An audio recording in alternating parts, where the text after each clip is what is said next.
እኔ በባህሪ አለ አይደለ በቃ እቺ ኮንፊደንስ ያላት ሴት ምናምን መተማመን ያላት በራሷ መተማመን ሴት ደስ ትላለች። ማንኛውም ወንድ ደስ የሚላት ነው እና ማንኛውም ወንድ ይወዳታል። እንደዛ አይነት ሴት ግን ኦቨርዶዝ የሆነ ኮንፊደንስ ደግሞ ሲበዛ ሰው ወርታች ይቀዝናል። እናንተ ወደ ላይ ካልቀዘንኩ የምትሉት ነገር ሴቶች ማለት ነው። በቃ ሴት ልጅ እግዚአብሔርን ሰው ፊት ስትሆን ብዙ ሰው መሀል ስትሆን አብዛኛው ጊዜ እንደውም ዝም ስትል ውበቷ ዝምታዋ ነው። እግዚአብሔርን ማለት ነው። አሁን ዛሬ ነው አንዱ ባስ ውስጥ ገብቼ እየሄድኩኝ ማለት ነው።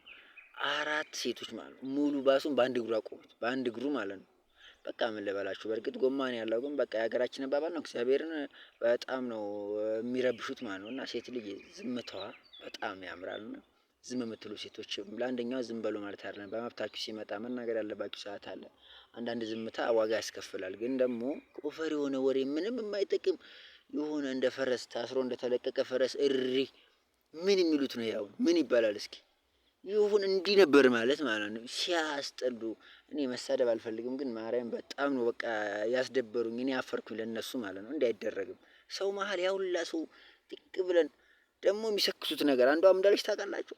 አሁን 17 ዓመቴ ነው 18 ዓመት ሲሞላኝ አባቴ መኪና ይገዛልኛል። እኔ እኮ የሚያናደኝ ደሃ በደሃ ሲገል ይሄ አንቺ ታዲያ እንደዛ ቢሆን አባትሽ መኪና መግዛት አቅም ካለው ከኔ ጋር ምን ባስ ውስጥ አሳፍረሽ ነው ጥያቄ። ወሬ ብቻ ቱሪና አፋ በጥራቃ ያለ